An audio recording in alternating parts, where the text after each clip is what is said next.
Assalamualaikum warahmatullahi wabarakatuh ya. Jumpa lagi saudara Kuton Kamis ya, dimanapun Anda berada. Menanggapi komentar saudara kita ya, bagaimana cara mengatasi rezeki ditutup orang. Ya tirakat teman-teman ya. Jadi kalau rezeki Anda ini ditutup orang, itu ya percaya enggak percaya ya teman-teman ya. Bagi Anda ini yang enggak pernah mengalami ya enggak percaya. Ya, kalau saya sudah mengalami gitu ya. Artinya kita itu sudah berusaha ya. Tidak sekali dua kali ya, bahkan bertahun-tahun ya. Hampir 4 tahun itu tidak ada jalannya gitu ya. Ibarat jalannya itu selalu buntu ya. Ya, jadi kalau kita katakanlah ketemu itu ya, atau mengalami kondisi semacam itu positif ya. Positif rezeki kita tertutup atau ditutup orang. Dan biasanya kita ini akan selalu kelihatan ya. Akan selalu kelihatan. Orang yang nutup rezeki kita itu akan selalu kelihatan. Ya, akan selalu muncul, entah itu dalam mimpi, entah itu dalam kondisi sadar, itu selalu terlintas. Ya, orang-orang itu ya orang-orang terdekat kita saja gitu. Ya. Jadi seperti itu. Kamu bekerja, apa ibaratnya ya? Kalau saya dulu itu waktu itu ya bekerja ya, tiba-tiba ono masalah gitu ya. Ya, tiba-tiba ada masalah gitu. Bukan masalah apa ya? Bukan masalah saya di PHK enggak ya. Tiba-tiba saya mengundurkan diri gitu. Kayak enggak cocok dengan perusahaan ini gitu. Ya. Terus ngalih ke perusahaan kedua. Di perusahaan kedua itu enggak cocok lagi gitu. Ya, pernah mengalami kondisi semacam itu tanda-tandanya ya. Terus saya abaikan ya. Yang paling parah itu adalah ketika saya melamar pekerjaan ya, hampir 4 tahun teman-teman ya, kesana kemari tidak ada yang menerima gitu ya. Ibaratnya gagal terus ya.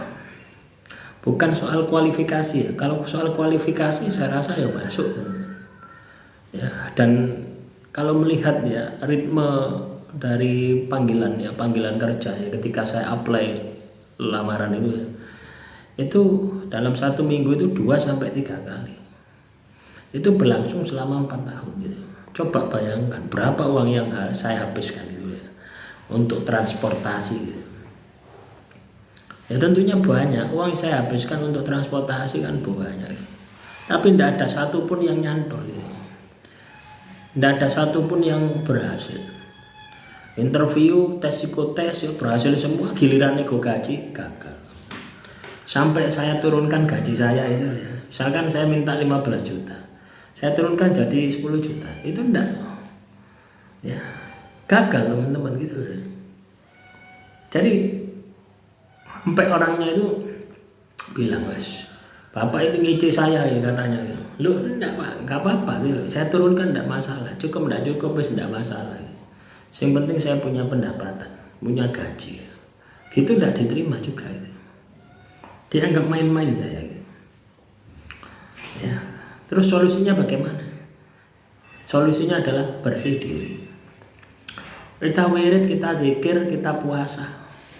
Dan kita merubah perilaku-perilaku kita yang negatif. Ya. Biasanya kondisi semacam itu kita ini akan mudah marah. Kita mudah emosi. Kita mudah marah, mudah emosi, itu yang terjadi. Dan rezekimu semakin hari semakin surut. Ya. Loh ya teman-teman ya. Dari 4 tahun itu saya berpikir gitu loh ya. Saya tidak akan ikut orang lagi.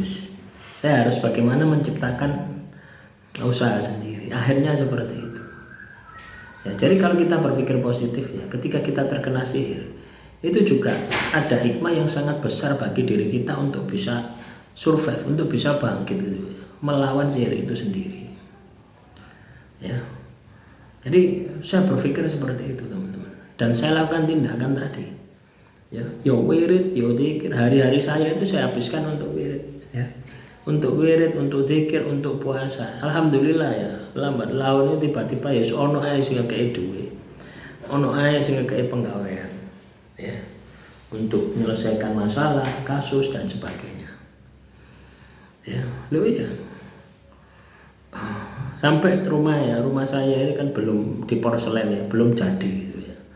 Sama pintunya itu belum jadi. Tiba-tiba ya ono sing ngekei penggawean. Dari situ ya saya dapat 500.000, 1 juta tak kumpulkan untuk beli keramik. Habis 200 kotak keramik saya. Beli pagar itu 5 juta. Belum lagi ongkos, belum lagi plester ini. Pokoknya habis 50 jutaan ya. Itu saya dapatkan uang 50 juta itu dalam kurun waktu 3 bulan. Ya itu tadi awalnya tirakat. Ya sebelum itu enggak ada sama sekali. Ya, 1 rupiah pun enggak pernah ada uang masuk ke saya. Macet total.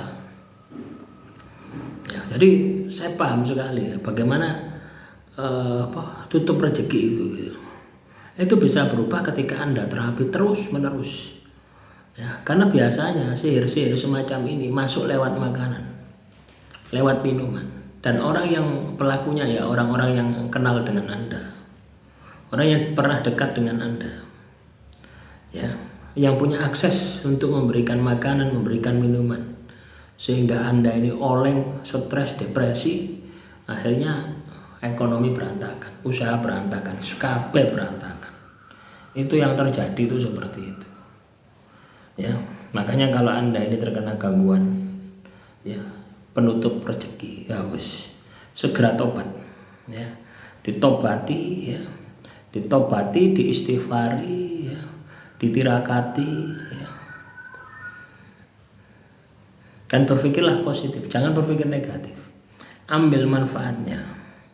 Apa manfaat yang bisa Anda dapatkan dari Anda terkena gangguan itu? Ya. Yang saya dapatkan dari manfaat itu adalah saya lebih dekat dengan Tuhan. Mungkin selama ini ibadahnya melempem ya, mungkin selama ini tirakatnya melempem, tapi karena terkena itulah akhirnya sadar ya bahwasanya kita ini harus iling dan waspada. Kalau kita tidak iling dan tidak waspada, ya itu tadi kita ini gembuk gitu loh. Ibarat kita ini akan mudah untuk dijatuhkan. Ya, nah demikian yang bisa saya sampaikan ya. Jadi kalau Anda terkena sihir penutup rezeki, langkah yang harus Anda lakukan adalah tirakat. Ibadai kencengno, tirakati kencengno. Insya Allah ya. Lambat laun pun juga akan sembuh. Dan biasanya memang lama teman-teman ya. Kenapa kok lama? Karena sihir yang masuk di dalam tubuh Anda ya, yang membuat Anda ini katakanlah hancur ya secara ekonomi, itu biasanya sudah berada di dalam tubuh Anda itu bertahun-tahun gitu. Jadi tidak kemarin lusa itu tidak ya, sudah berada di dalam tubuh Anda bertahun-tahun ya. Dan beruntunglah Anda yang terkena sihir, berarti Anda itu disayang Tuhan ya. Dan yang pasti pelaku sihir akan mengalami hal yang sama ya. Hukum tabur tua itu nyata gitu ya. Anda terkena sihir, orang yang melakukan pun juga akan mengalami hal yang sama, yaitu karma, yaitu hukuman Tuhan ya. Jadi kalau Anda katakanlah merasa ya, teman-teman nonton Kamis merasa Anda terkena sihir, berpikirlah bagaimana supaya Anda sembuh ya. Itu saja ya. Demikian, semoga materi yang singkat ini bisa bermanfaat. Kurang lebihnya saya mohon maaf. Wassalamualaikum warahmatullahi wabarakatuh. Salam Rahayu, Rahayu, Rahayu.